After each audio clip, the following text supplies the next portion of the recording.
This is Houston Matters. I'm Craig Cohen. Good morning. Coming up this hour, from tariffs to back to work policies, economic and cultural shifts are having an impact on Greater Houston. Producer Mincho Jacob explores how they're affecting Houston area coffee shops.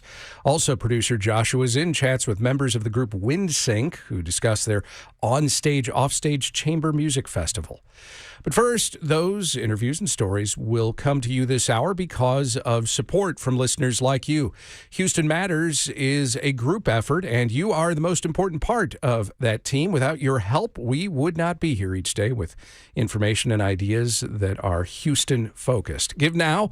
Help us continue this program. Keep it growing. You can give at houstonpublicmedia.org/donate or call 888-909-0887 during the spring fundraising campaign. We welcome in Houston Matters senior producer Michael Haggerty, who is with us all hour long to encourage your support. That's right, and now is the time to stand up for public media. When you give, you're strengthening the foundation that makes this vital news coverage possible. Coverage that keeps you informed during uncertain times.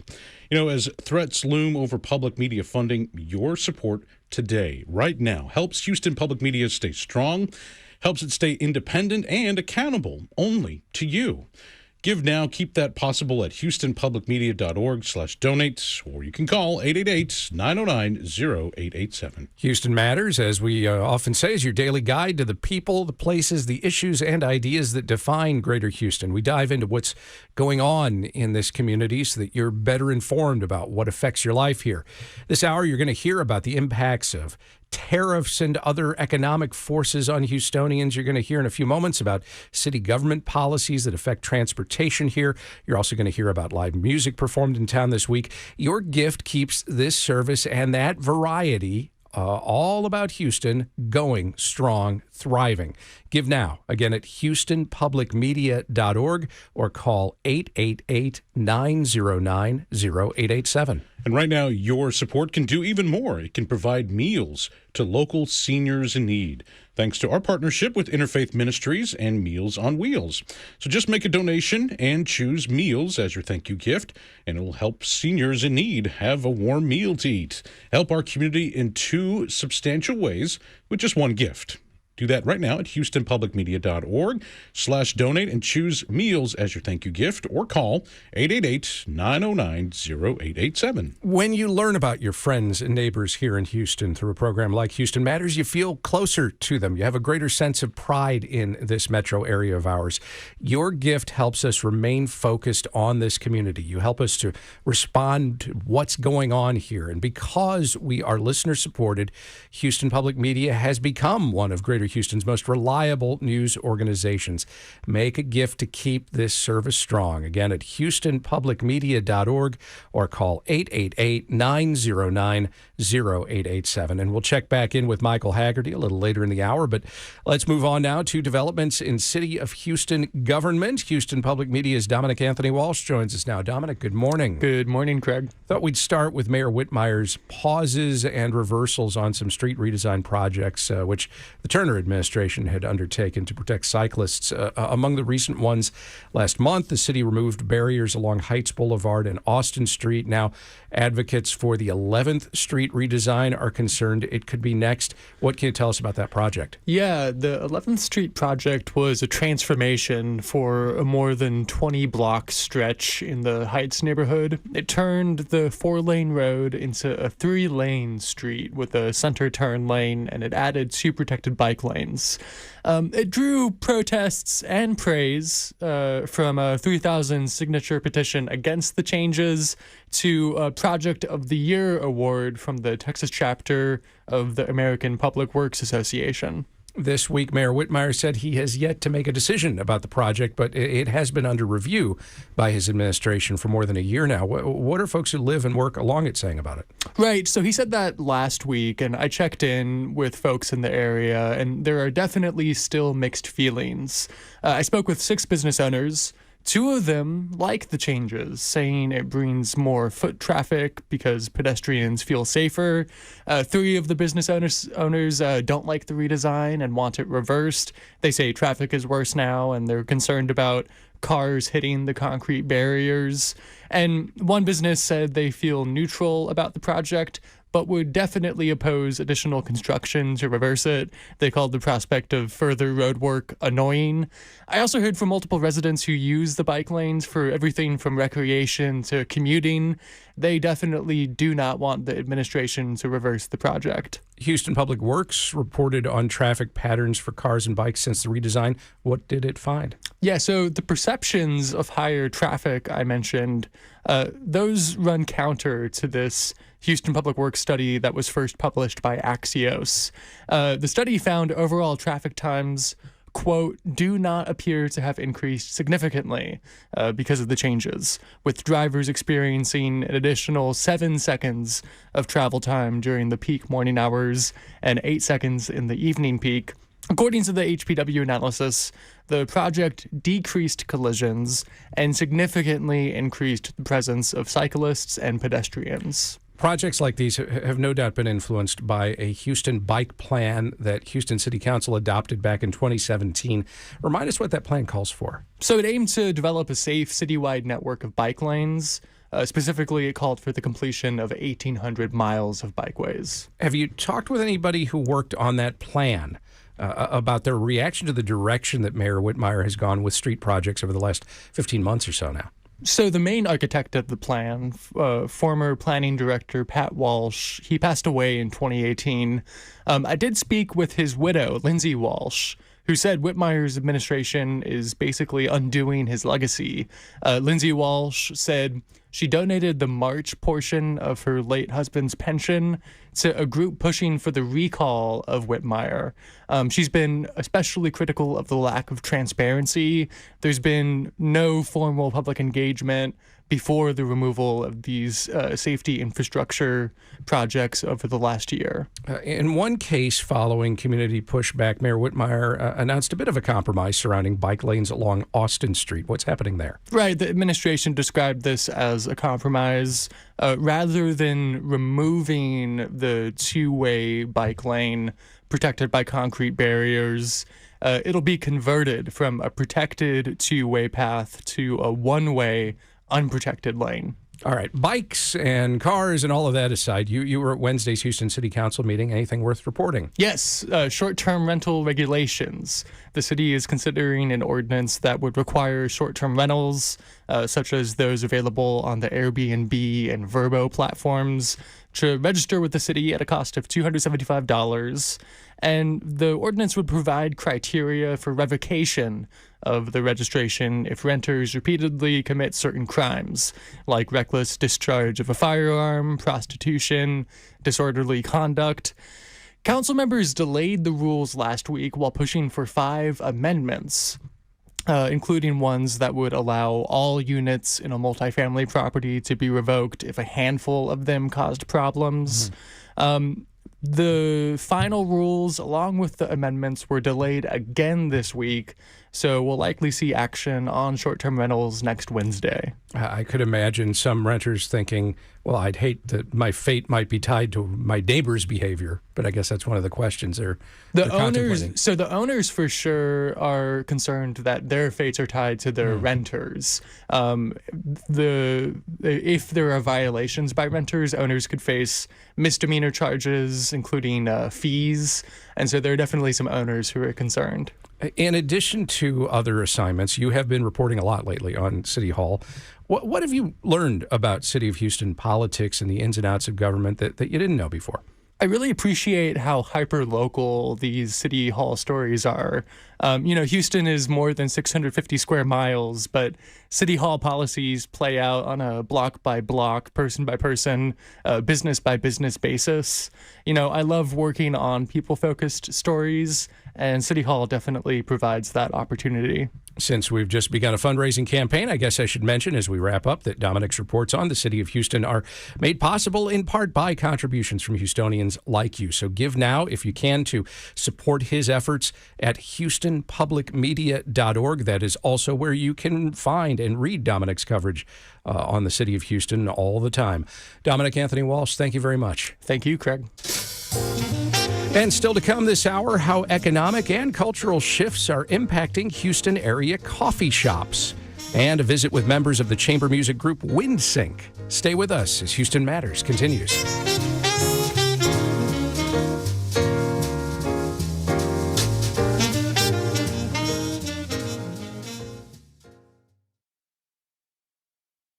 This is Houston Matters. I'm Craig Cohen. We are in the first day of our spring fundraising campaign and welcome your financial support now at houstonpublicmedia.org or 888-909-0887.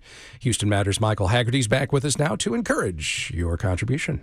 Good morning, Craig. Glad to be here. You trust us to help you gain insight into a variety of issues, not to tell you what to think, but so you can actually make up your own mind about a topic. That's our job. Because you value context, because you rely on facts, your support keeps public media strong in Greater Houston. Don't forget, though, today your contribution to Houston Public Media can also provide meals to local homebound seniors via Meals on Wheels. So when you donate, select meals as your thank you gift. Go to houstonpublicmedia.org right now to do that, or call us 888-909-0887. Right now, public media matters. You have the right to know what's going on in your neighborhood, across Texas, around the world. You deserve stories and conversations that bring clarity to the issues that affect you. That's what you get here on Houston Matters. Show your support now with a gift at houstonpublicmedia.org or call 888-909-0887. You know, there are countless advantages to knowing what's happening here in Houston. I think especially during emergencies, of course, but all throughout the year in all instances, whether it's, understanding community, the city news like Dominic was just telling us, but all kinds of information. Many communities, unfortunately, don't have a news organization as powerful and as long-lived as Houston Public Media because there just isn't the funding. And even fewer places have a show like Houston Matters to hear about local stories and to hear local conversations.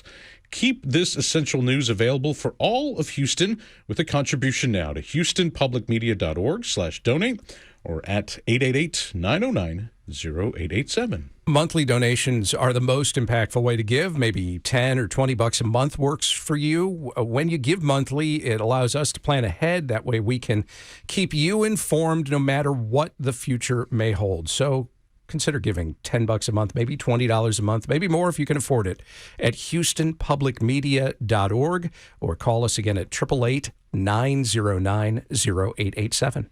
To make informed decisions about your life or even at the ballot box when those come around, you need reliable information, and so does our entire community.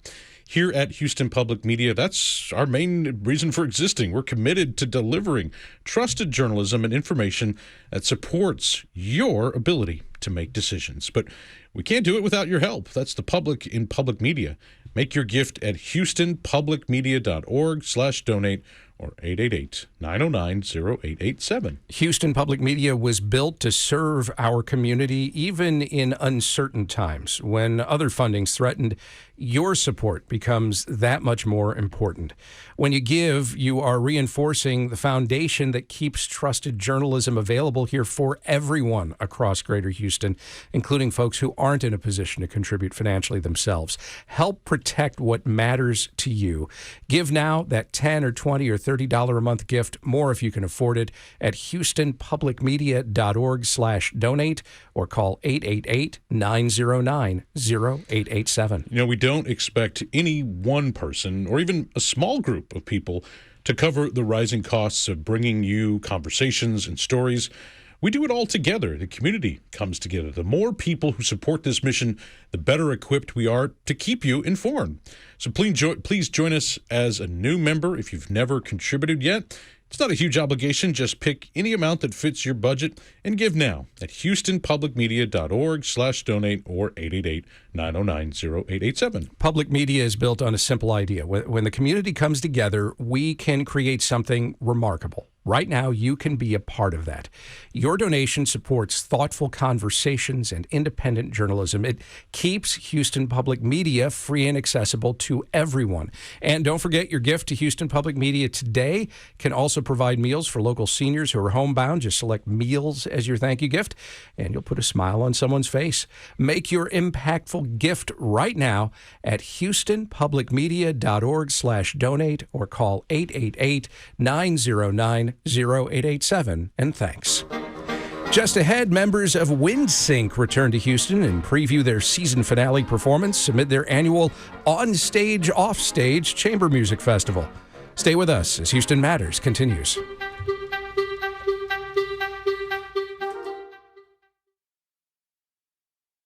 This is Houston Matters. I'm Craig Cohen.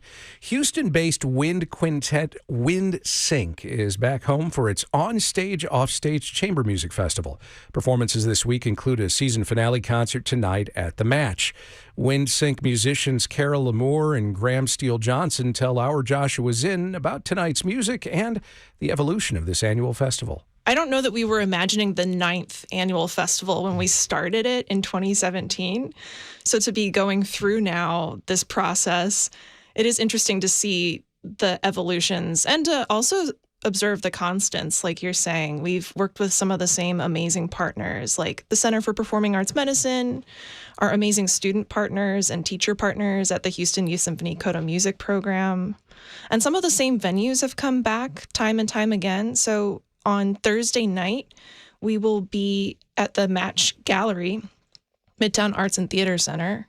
And that has actually become our festival space in a certain way because it has a certain friendliness to the social atmosphere that we love when we have our kind of festival closer.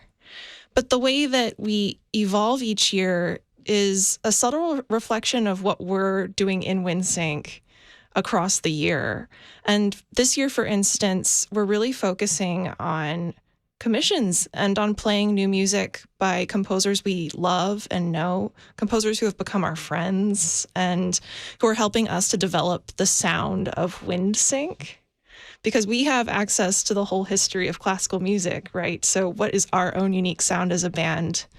Well, that's really come down to some of these composers whose works we return to again and again. And we've programmed their music then on Thursday night. Kara, what's the piece that you're going to perform? Mine is quite special to me the last few years because our composer in residence this year, Akshaya Avril Tucker, whose quintet entitled What Will You Hold? We will premiere also on Thursday night. She was a composer I commissioned for solo bassoon during the pandemic. And I premiered a piece by Akshaya that was at the time called Meditation on Care 2 for solo bassoon. I premiered it in Boulder, Colorado in the summer of 2022. But because Akshaya and I had become friends and we were thinking, oh, let's also work to have a piece for WindSync and let's keep this going, she was still thinking about the piece and ultimately came back to me and said, you know, I hear this piece as more of a piece for solo bassoon with strings. So in a sense, I've accidentally commissioned a concerto. This piece grew from just solo bassoon to something with a full string orchestra, which I premiered that version last summer with the Kuroga Arts Collective in New York. And then now in Houston, we're going to hear Akshaya's initial vision for the revision of the piece, which was for bassoon plus a string quintet. So it'll bring the piece into a chamber music space for the first time. And I'm quite excited for that because the concept is that the bassoon, this solo part that had already existed, is now supported with echoes from the strings and repetitions, and she's imagining almost an acoustic approximation of what it would sound like to play the piece in a cathedral, maybe with ghosts present or who knows what. But it's very cool to now have the care and intent of the original composition truly reflected in the piece.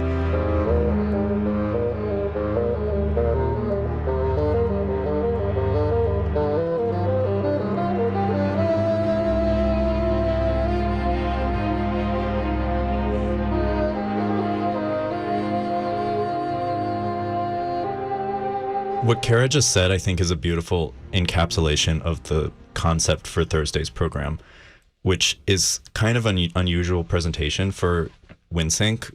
Usually we, both in Houston and on tour around the country, we appear as a quintet. But on this program, we're breaking apart and playing as soloists and also mixing with the amazing kinetic ensemble for collaborative repertoire, as in Kara and my offerings. And the thinking behind that was that making chamber music as a wind quintet is a little different than as a string quartet or a saxophone quartet, which on a purely acoustical, physical level, you're dealing with 4 instruments of basically the same build and just different sizes, right?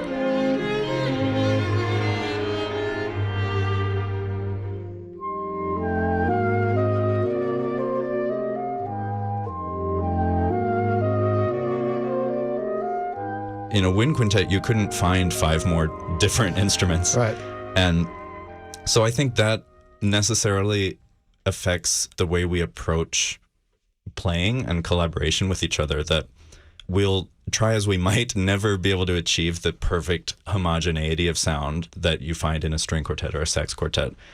And so as a result, we sort of treat ourselves as 5 soloists playing together.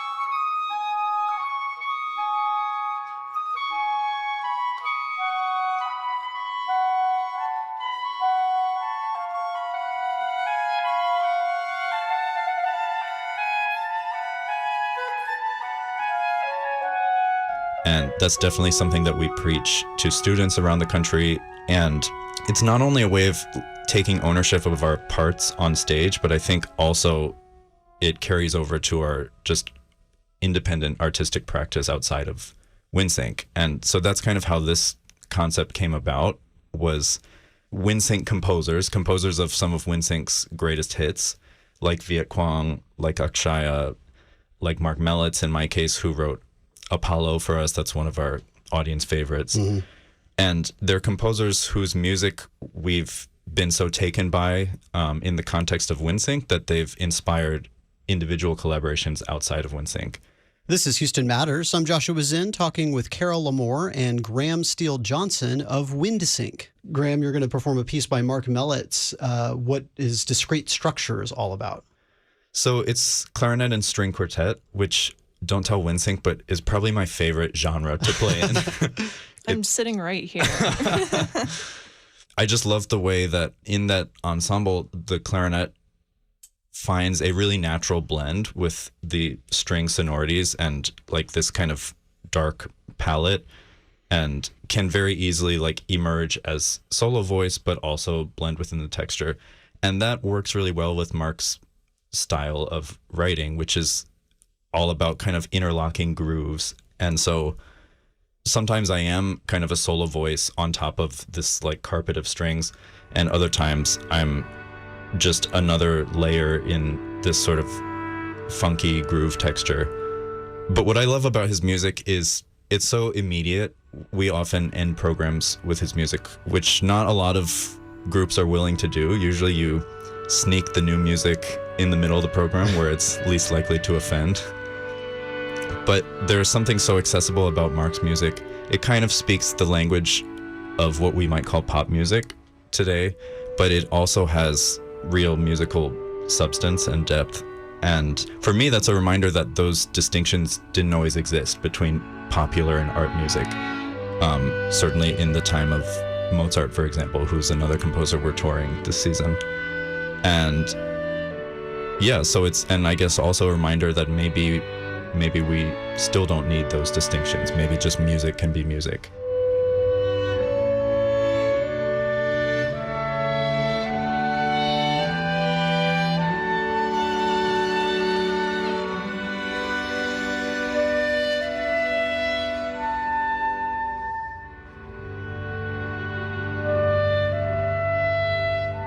During 5x5, our concert on Thursday night, there's actually going to be a premiere by a composer who has never written for WinSync before, but who is very important to us. It's our very own horn player, Ani Hochhalter. And she will be performing a solo piece for horn plus electronics. This is actually in the spirit of the other composers who will be represented on that program, because Ani actually also tours and records with her duo called Late Aster, which is a brass and electronics duo. But this is the first chance for our audiences to hear that side of her musicianship and how it intersects with WinSync. So we're really excited to be able to present that.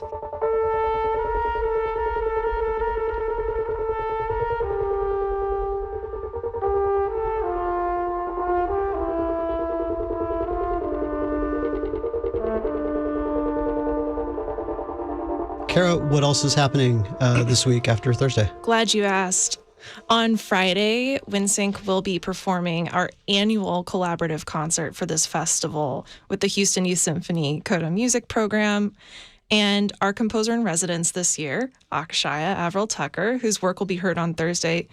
Her work will also be heard on Friday. She's written a piece based on the quintet that will premiere to be performed by WinSync and Coda.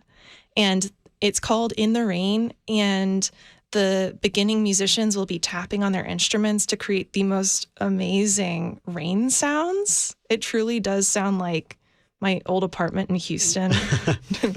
Not during a hurricane, let's say during a nice rainy day, a pleasant one. Those rare, nice, balmy rainy days.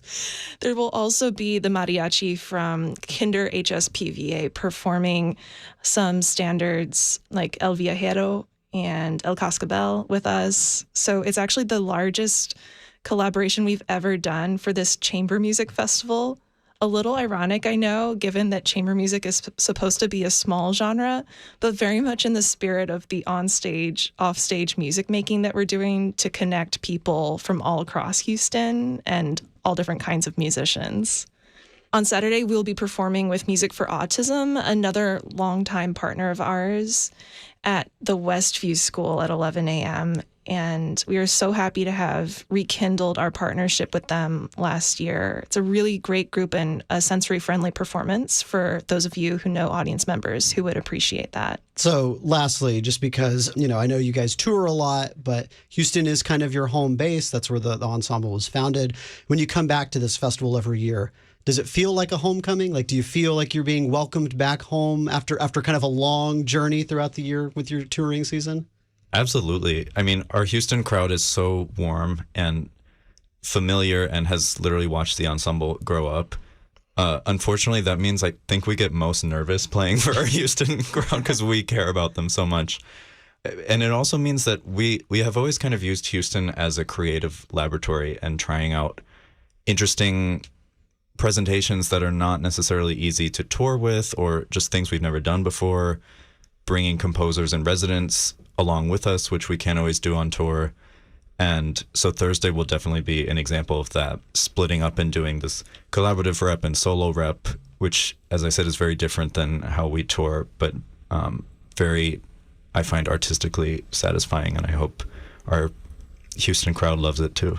And I already told you, I had to step right off the plane and go buy my tortillas immediately. Of course, it feels like a homecoming. It's wonderful. WinSync bassoonist and artistic director Kara Lamour. We also heard from clarinetist Graham Steele Johnson.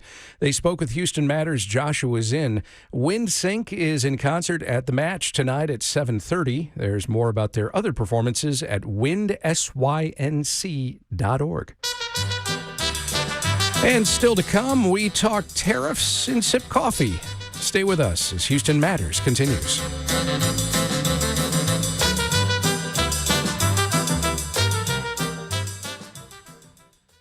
You rely on Houston Public Media to bring you stories like this, local, vibrant, inspiring stories. Right now is the perfect time to give. Support the station that brings the arts to you. Your support allows us to bring artists to the airwaves so you can go behind the scenes, meet the musicians, and connect with the culture that makes this city shine. There's no better time to support Houston Matters. Give now at houstonpublicmedia.org or call 888-909-0887.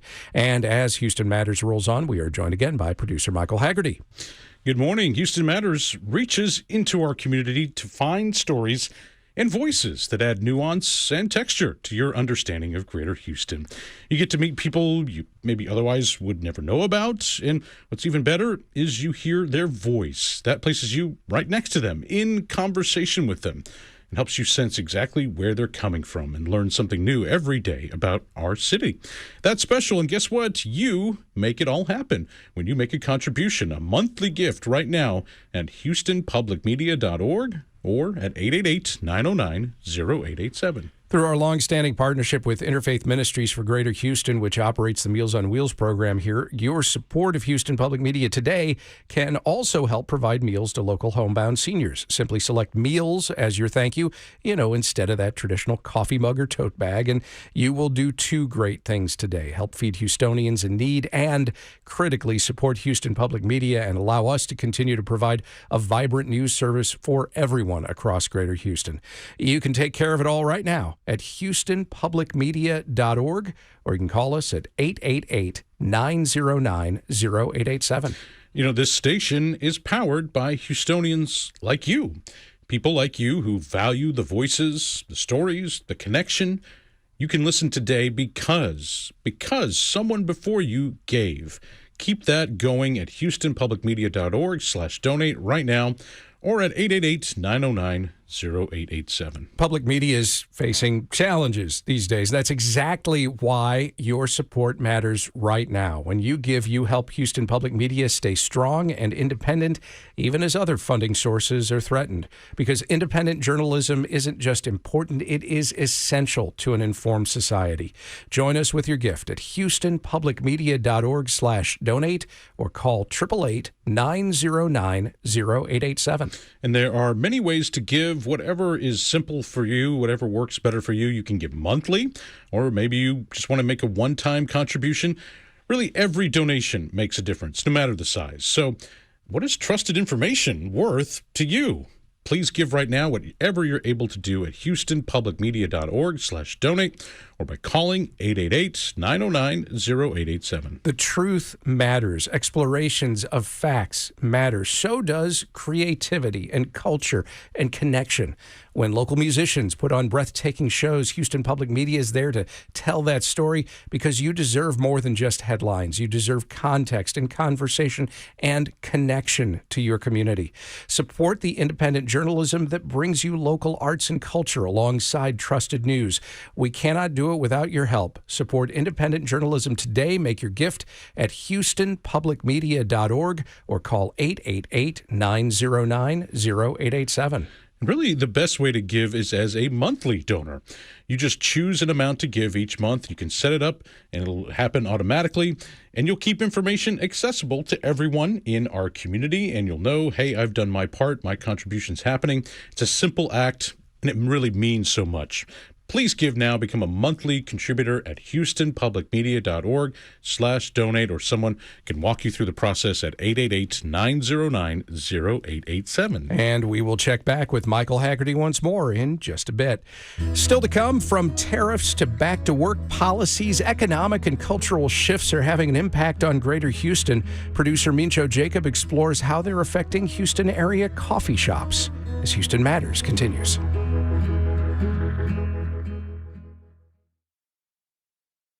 Stocks rebounded Wednesday after President Trump announced his 90-day pause on the most recent major tariff hikes for most countries. Goods from most U.S. trading partners will still be taxed roughly 10% more, 25% more on cars, steel, and aluminum, and President Trump says there will be a 125% rate on anything coming from China.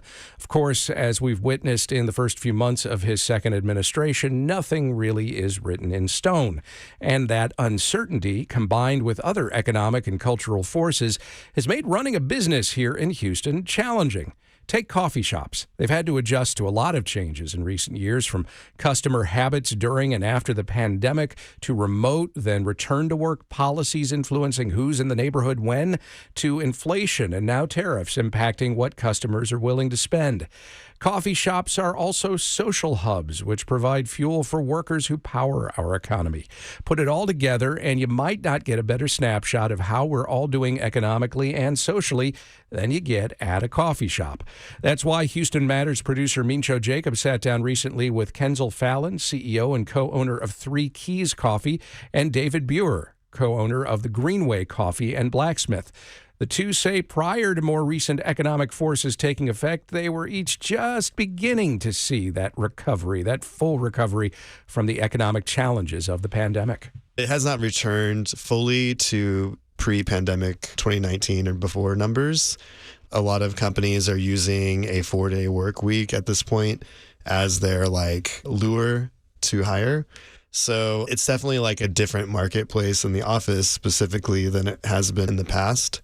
But more importantly, I think we haven't seen the ramifications of like the last week's news necessarily hit our retail sector yet. Kenzel, I'm really curious about Three Keys plans. Let's just do it on the radio. Let's talk about this. But, the tariffs are hitting, and this is the first time. It's unprecedented. It's never happened before in my career in coffee. What do we do? Right. And then we were already dealing with record high coffee prices reaching over $4 a pound, never been that high. And so, I know a lot of other roasters had already started to increase their pricing, and we hadn't yet. I wanted to hold out until the last possible moment because I didn't want to increase prices multiple times on customers. And then the tariffs announcements came out. And so, now it's pretty sure that, anybody who's in the coffee roasting side, at least, and then downstream of that is going to have to increase their prices, I think, to keep up. And it's not just coffee, right? It's sugar. Yeah. Cocoa, I was seeing too, right? So like your cups, everything, right? Right. You're depressing me, Mincho. I thought we were going to talk about how expensive coffee was, not how expensive life is going to be. I know, I'm sorry. Yeah. But the thing about coffee, we don't have domestic production of this. You have a small part that comes from Hawaii, Kona. You got very tiny bit that's grown in Puerto Rico. It covers like less than a micro% of what what the actual U.S. consumption is. And so these tariffs definitely do have a really big impact on the coffee industry in a unique way that other industries, let's say, textiles and things like that, we can, maybe do more production domestically of that. But coffee, we we cannot grow here. I mean, there's only so much to be bought, right? Too, like you can't buy that much Puerto Rican coffee, and it doesn't ramp up that quick to. There's not enough land mass to grow the coffee that's consumed in the United States, let alone the rest of the world. I would like to think that coffee is a necessity in my life, but if you have to cut back on things, that might be a place where people start looking to not spend money. Yeah, in 2009, that was the last market spike, was no tariffs, but just the market spiked on the coffee side. And, I coined the frame, when you're at the bottom, all you see is up at that point because like coffee was so expensive and like the pricing of things had not adjusted to such a spike. And I'm kind of like foreseeing something strange like that again, where the prices are going to be so expensive that people are really going to have to determine and decide where they spend their money. And I'm like, my one thing that I just need to pitch here is like, just as consumers, please support independent coffee operations, independent anything really, but make sure your money is going to small businesses that support the communities surrounding you. Make sure that it is a small business. Make sure it's an independent business, preferably one from Houston, Texas, if you're purchasing a coffee in Houston, Texas. Yeah, as you support local, just having even more patience with especially mom and pop types of places that are probably already seeing tiny, tiny profit margins, if they're even there at all. And then now having to potentially deal with, increasing prices and having to pass those on so that they can continue to stay afloat. You're listening to Houston Matters. I'm Mincho Jacob, and I'm speaking with Kenzel Fallon, CEO and co-owner of Three Keys Coffee, and David Buer, co-founder of Greenway Coffee and Blacksmith and many other coffee-related businesses. And what's really interesting about coffee roasters, businesses like the ones that you both have, you have really close relationships with your suppliers, with the coffee growers in places like Guatemala and in Brazil, say. Are you having any of those conversations already with folks about what is coming? We have such strong relationships with the producers of our coffees. We talk on a weekly basis kind of already. In the last few weeks, I'll give you this example. I was just like so thankful that our container from Brazil arrived, before the tariffs hit. Because a lot of people are really worried that they're holding off on exports because they're wondering how, we have to rewrite contracts. It's 10% more is a lot. And a fun fact about coffee is that green coffee has moisture percentage. Some of that is water weight. So if it's a 10% tariff on green coffee with water weight, I did some quick thumb math here. It probably means that companies like Greenway and Three Keys are going to have to charge up to 18% more for the post-roasted coffee that's going to be lighter in weight. So, that's something that is also needs to be acknowledged, is that the coffee that you're buying from a grocery store or from a local coffee shop has been roasted and all the water weight has been roasted out of it, so it's lighter. So, 10% on the cost that you're paying per pound on your green coffee is going to equate to a lot more after it's roasted. And probably a lot of people don't realize what green coffee is when you're roasting, right? That's the bean itself that comes from Brazil or Guatemala. Yeah. And then you're roasting that. That's right. It's the seed of the fruit that's been processed pretty heavily at origin. And then also once it gets here, we have to do our roasting process to it. As roasters, you have a lot of relationships with other, grocery stores, with different spaces and different retail fronts. So what are the longer ripple effects that you start to see from this kind of change so quickly? We're definitely very proud to have some local shops that you can find our coffee, but we're also in Trader Joe's, Whole Foods, Walmart. Those are the ones that make me a little bit more concerned around because just of the volume of it and the, again, tiny razor thin margins that you have with grocery.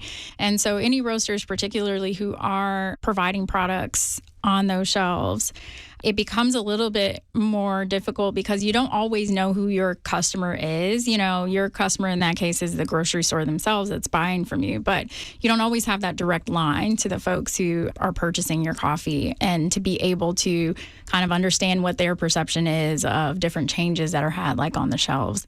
So yeah, I think that between the pricing and needing to communicate with different grocery buyers on if we can even go up on some of those pricing is going to be a bit more difficult in that space. And what does it look like just in terms of broader business for you? Are you worried about being able to keep your staff, being able to stay at the levels that you're at right now? Or are you thinking possibly downsizing, or it's just too early to tell? My personal lived experience as someone who's worked in coffee since I was 16 is I'm scared that the pricing increases are going to push out the 16-year-old me who could afford to go to the coffee shop in my local neighborhood in South Houston.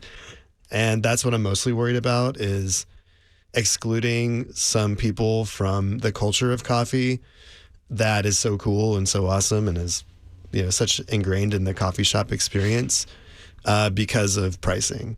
So that is mainly on my mind right now, is how do I still offer an affordable entry point into the coffee shop experience when costs of goods are just out of control.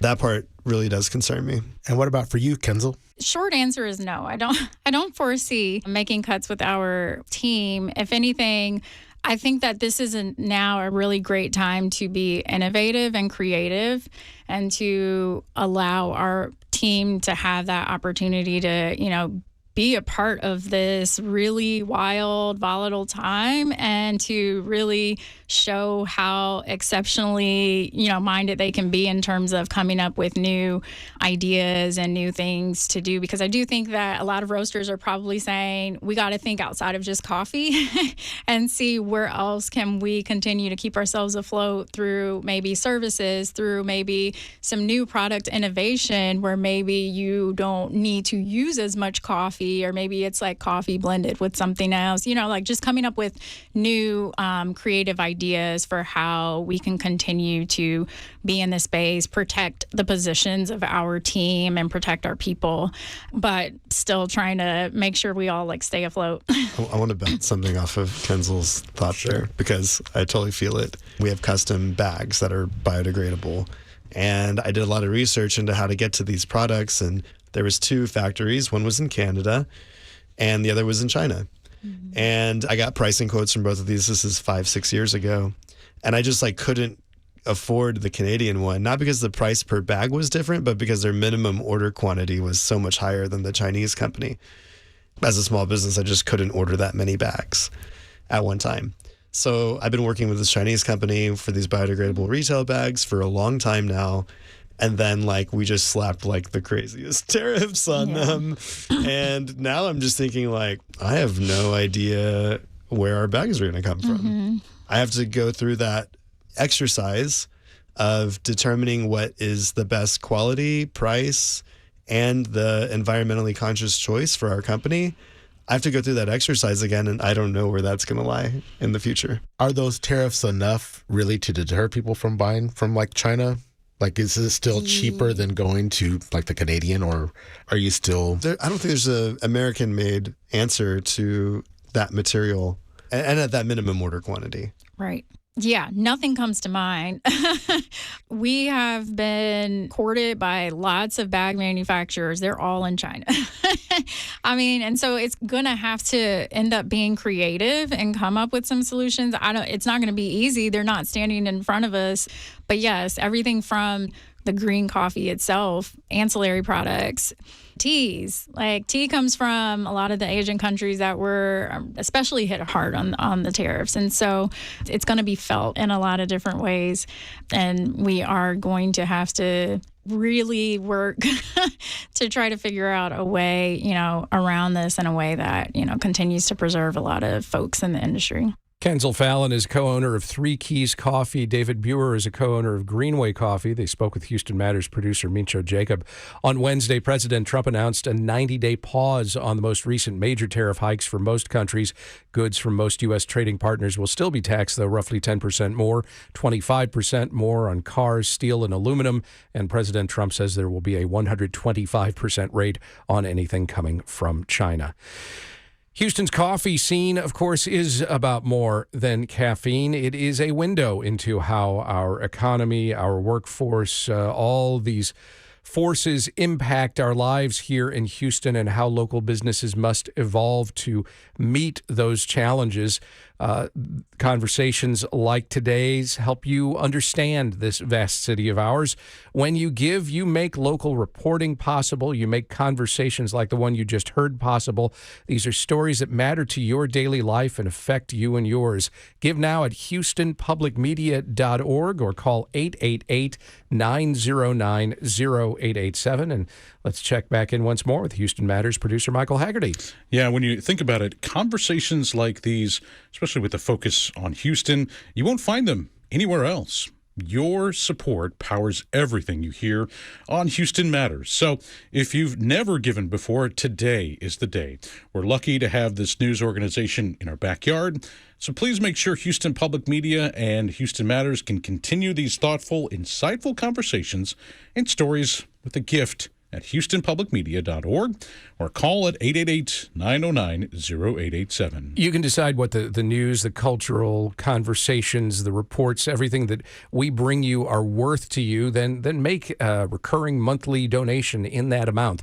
Monthly gifts are vital. They help us to forecast how much is coming in each month, and it just allows us to continue to bring you this service vibrantly and effectively. So make your monthly gift of $10 or $20 or $30 a month, more if you can afford it, at houstonpublicmedia.org or call 888-909-0887. And today is a special day. When you give, you can choose to have Interfaith Ministry Meals on Wheels send healthy meals to seniors in Greater Houston who can't easily leave their homes.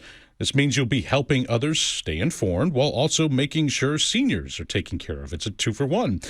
This is a tremendous opportunity. It only takes a few minutes to give and select meals as your thank you gift at houstonpublicmedia.org/donate or by calling 888-909-0887. When you give, you are strengthening the foundation that makes this kind of local storytelling possible and keeps you connected during uncertain times. With threats to public media funding, your gift can support the ideas, the perspectives, the stories that you hear right here on Houston Matters. Give now, again, at houstonpublicmedia.org/donate. All gifts matter here at Houston Public Media. You know, some listeners have the ability to give $100 a month or more. If that's you, maybe consider joining one of our giving societies. Your support will go even farther to ensure that everyone can access trusted information, no matter what the future holds. Please give now. Become one of our members of our giving societies, $100 a month or more, or any amount you're able to give at houstonpublicmedia.org/donate or 909-0887. Today, we talked about city government, about transportation policy, about how economic and social forces affect local businesses. We previewed a chamber music group's performance in town. We are dedicated to providing a variety of ideas, stories, and conversations all the time right here on Houston Matters. Your gift of $10 or $20 or $30 a month, more if you can afford it, keeps this show thriving and keeps it here not just for you, but for everyone across Greater Houston, including those who are not in a position to donate.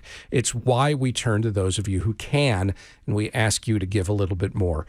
Make sure this program, this service remains here and remains strong for everybody.